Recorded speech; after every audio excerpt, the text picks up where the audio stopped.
Class 10 subject mathematics और exercise 3.5 को इस वीडियो में हम पढ़ेंगे। ठीक है, क्लास 10 का है और ये चैप्टर नंबर 3 का है। तो प्रश्न संख्या फर्स्ट है, निम्न रैखिक समीकरणों के युग्मों में से किसका एक अद्वितीय हल है। अद्वितीय हल है, अद्वितीय मतलब एक दो नहीं, ठीक है, केवल एक, उसको कहते हैं अद्वितीय। द्वितीय मतलब दो और अ लगा दिया है पहले, तो अद्वितीय मतलब दो नहीं होंगे, केवल एक हल होंगे। किसका कोई हल नहीं है या इसके अपरिमित रूप से अनेक हल हैं, ठीक है, या फिर एक हल है या फिर एक से अधिक हल है, उसको भी सोल्व आउट करना है। अद्वितीय हल की स्थिति में उसे वज्र गुणनखंड या फिर वज्र गुणन विधि से ज्ञात कीजिए। तो इसको पढ़ने से पहले हम सारणी 3.4 को पढ़ लेंगे, ठीक है, रेखा युग्म को। यदि एग्जाम्पल से समझो, x minus 2y equal to 0 है और 3x plus 4y minus 20 equal to 0 है, ठीक है, तो a1 बाई a2 निकालेंगे तो ये a1 का वैल्यू इसका कोफिशिएंट और a2 इस x का कोफिशिएंट यहाँ का। a1 बाई a2 निकालेंगे तो 1/3 निकलेगा और b1 b2 निकालेंगे तो b1 होता है y का कोफिशिएंट, b2 होगा ये वाला y का कोफिशिएंट, इसके साथ जो गुणांक है, ठीक है, गुणांक को इंग्लिश में कोफिशिएंट कहते हैं। और c1 तो 0 रहेगा, ठीक है, और c2 हमारा माइनस का 20 रहेगा। तो a1 by a2 not equal to b1 by b2 मिलेगी हमें। यहाँ पर अनुपातों की तुलना करेंगे तो a1 बाई a2 इसको और ये दोनों इक्वल नहीं है ना, तो नोट इक्वल लिखेंगे, a1 by a2 not equal to b1 by b2। तब ये ग्राफीय निरूपण जो होगा ये प्रतिच्छेदी करती हुई रेखाएं होती है और इसमें केवल एक हल होंगे, मतलब एक पॉइंट पर ये इंटरसेक्ट करेगी, ठीक है। जब इसकी लाइन क्वाड्रिक में रखेंगे, चतुर्थांश में, ठीक है, तो हमें केवल एक हल मिलेगा बीजगणितीय निरूपण में। अब देखो एग्जाम्पल नंबर 2 को समझो। 2x plus 3y minus 9 equal to 0 और 4x plus 6y equal to minus 18 equal to 0 है। अब देखो यहाँ पर a1 बाई a2 निकालेंगे, b1 by b2, c1 by c2। तो देखो ये काटेगा, इस काटेंगे तो 1/2 मिलेगा, यहाँ भी 1/2 मिलेगा, माइनस माइनस कैंसिल, यहाँ भी मिलेगा 1/2। तो हमें मिला a1 by a2 equal to b1 by b2 equal to c1 by c2। जब ये कंडीशन सेटिस्फाई हो जाती है तो हमें संपाती रेखाएं मिलती है और इसकी अपरिमित रूप से अनेक हल होंगे, ठीक है। और एग्जाम्पल नंबर 3 को समझो। x plus 3y minus 4 equal to 0 और 2x plus 4y equal to minus 12 equal to 0 है। तो a1 by a2, b1 by b2 और c1 बाई c2 निकालेंगे तो माइनस माइनस कैंसिल आउट। तो a1 by a2 equal to b1 by b2 तो मिल जाएगी, ये काटेगा इसको, ठीक है, 1/2 यहाँ मिलेगा और यहाँ मिलेगा 1/4 तिया 12 1/3। तो a1 by a2 equal to b1 by b2 not equal to c1 by c2 मिल रहा है। तो ये रेखाएं जो होगी समांतर रेखाएं होगी और इसका कोई हल नहीं होंगे, ठीक है। तो एग्जाम्पल नंबर फर्स्ट को देखो।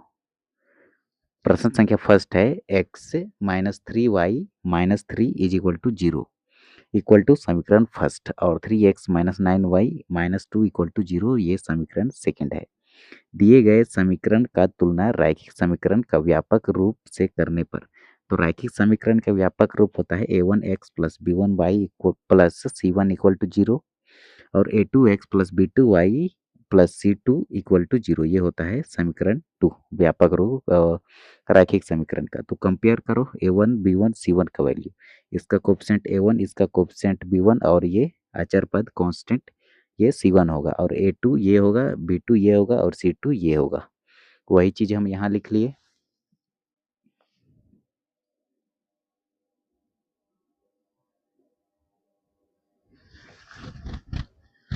अब देखो, अब a1 by a2, b1 by b2, c1 by c2 करेंगे तो हमें a1 by a2 equal to b1 by b2 not equal to c1 by c2 मिला। अतः दिए गए समीकरण युग्म का कोई हल नहीं होंगे क्योंकि यह समांतर रेखाएं है। तो ये होगा इसका answer.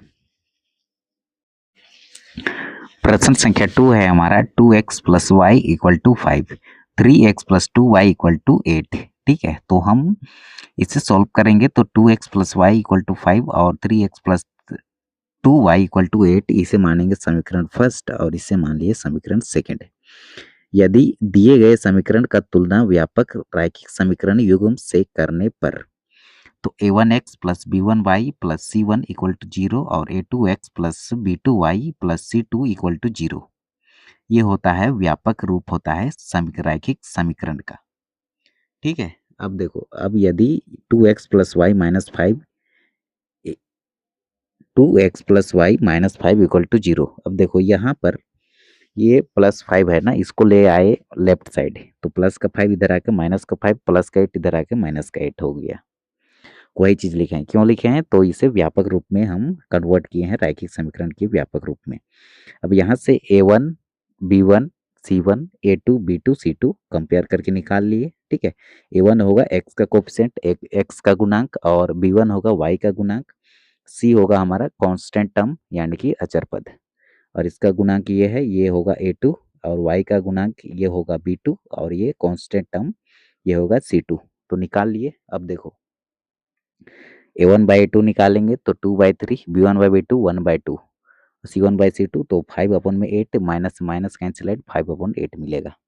a1 by a2 not equal to b1 by b2, अतः दिया गया समीकरण युग्म का अद्वितीय हल है। ठीक है, अब वज्र गुणनखंड विधि से इसे सॉल्व आउट करेंगे, मतलब सॉल्व करेंगे। तो हमें कैसे सॉल्व करते हैं, देखो सबसे पहले इसको हम कैसे लिखेंगे, सबसे पहले हम लिख लिए एक्स वाई और ये 1, फिर ये क्रॉस मल्टीप्लीकेशन मेथड भी कहते हैं इसको, वज्र गुणनखंड विधि को इंग्लिश में। ठीक है, तो देखो क्रॉस क्रॉस क्रॉस, इसीलिए इसको क्रॉस मल्टीप्लीकेशन मेथड भी कहते हैं।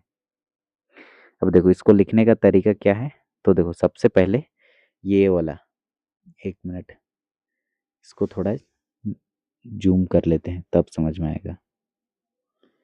ठीक है, अब देखो अब बढ़िया से दिखेगा, फिर भी नहीं आएगा पूरा स्क्रीन में। तो देखो सबसे पहले यहीं पे देख लो, b1 और b2 को लिखेंगे, फिर इसके बाद ये एरो को देखो c1 c2 लिखेंगे, उसके बाद ये वाला a1 a2 को लिखेंगे, फिर ये वाला b1 b2 को लिखेंगे। एरो को देखो, इसको फिर इसको फिर इसको फिर इसको, ये वाला टर्म, फिर यहाँ से लेकर के ये वाला टर्म, फिर यहाँ से लेकर के फिर से ये वाला टर्म। अब देखो अब समझ में आएगा।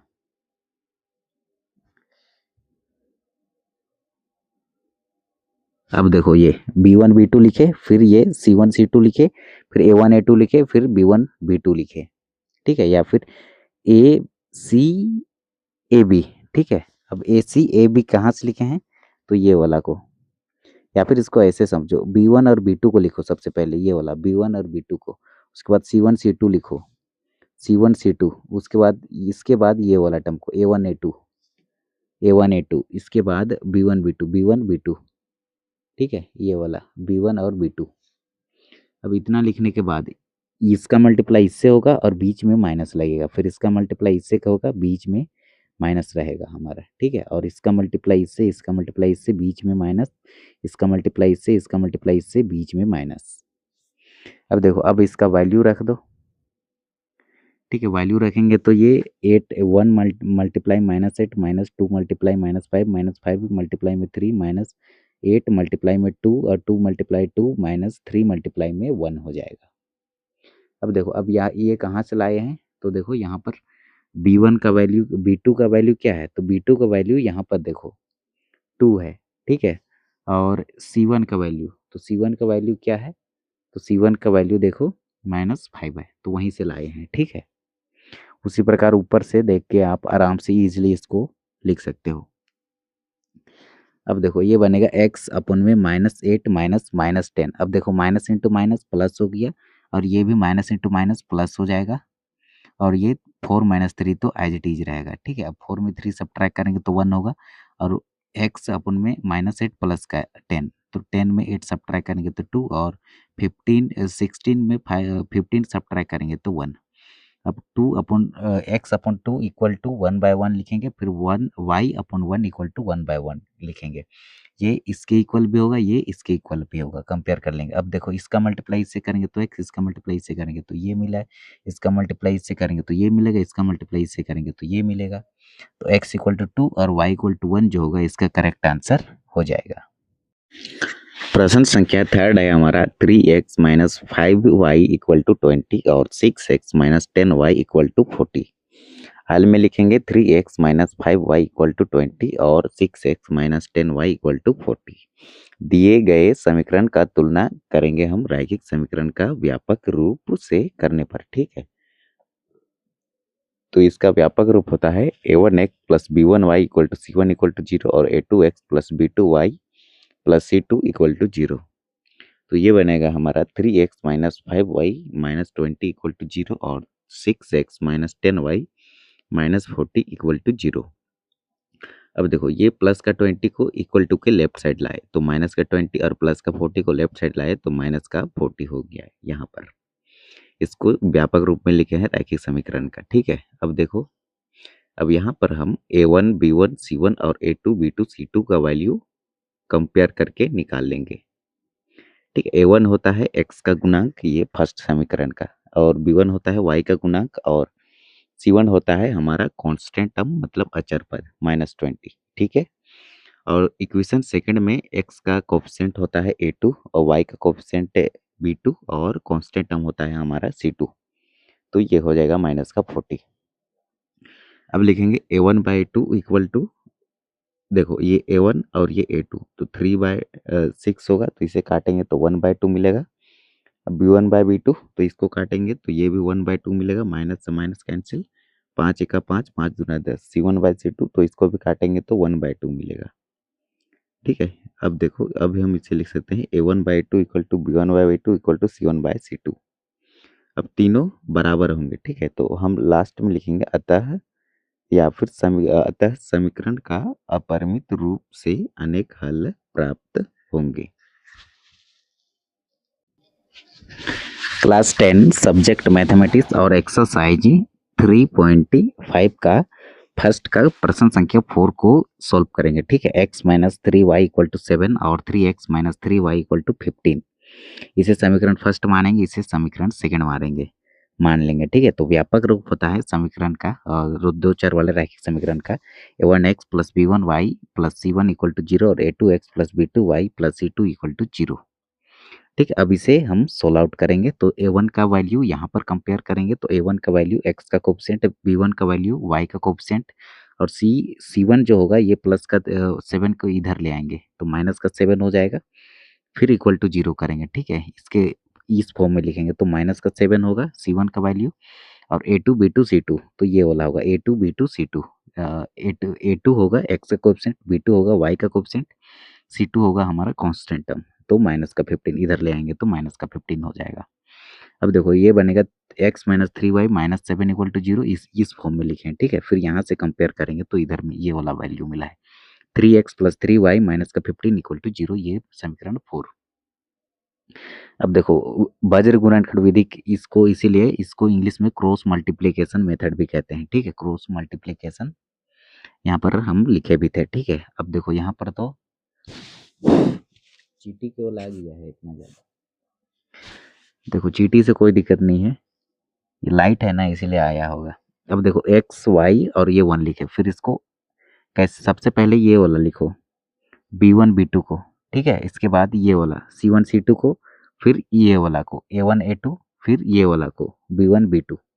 क्लियर है, यहाँ से देखिए ये वाला को पहले लिखे b1 b2, फिर c1 c2 लिखे, फिर ये वाला को a1 a2, फिर ये वाला को b1 b2। अब इसकी क्रॉस मल्टीप्लाई करेंगे, बीच में माइनस लगा देंगे, बस कुछ नहीं करना है। अब देखो x बटा में इसकी मल्टीप्लाई से होगा minus into minus plus 45, minus का साइन, ये माइनस इंटू माइनस प्लस का 21। अब देखो इसकी मल्टीप्लाई इससे माइनस का 21, और ये माइनस हमारा एज इट इज रहेगा, और इसका मल्टीप्लाई इससे करेंगे तो माइनस का 15। अब माइनस इंटू माइनस प्लस का हो जाएगा, इसकी मल्टीप्लाई इससे करेंगे -3, और ये माइनस और 3 का मल्टीप्लाई -3 तो माइनस का 9, और माइनस इंटू माइनस ये हो जाएगा प्लस। x अपन में 24 मिला इक्वल टू y अपन में माइनस का 6 मिला इक्वल टू 1/6। अब इसको इसके इक्वल करेंगे, इसको इसके इक्वल करेंगे। ठीक है, तो इधर x अपन में 24 इक्वल टू 1/6 किए। ठीक है, अब देखो ये होगा 1/24 इक्वल टू 1/6, क्रॉस मल्टीप्लाई करेंगे तो 6x इक्वल टू 24, तो x इक्वल टू ये 6 मल्टीप्लाई में इधर आकर डिवाइड में होगा, तो ये 24 को काटेगा 4 बार में, तो x इक्वल टू मिला 4 और y अपॉन -6 इक्वल टू 1/6। ठीक है, ये वाला तो इसकी मल्टीप्लाई से तो 6y होगा इक्वल टू, इसकी मल्टीप्लाई से हो गई तो -6, तो ये 6 मल्टीप्लाई में इधर आके डिवाइड में होगा तो y काटेगा इसको 1 टाइम्स में, तो y की वैल्यू आई -1 और x की वैल्यू आई 4। तो ये होगी इसकी आंसर।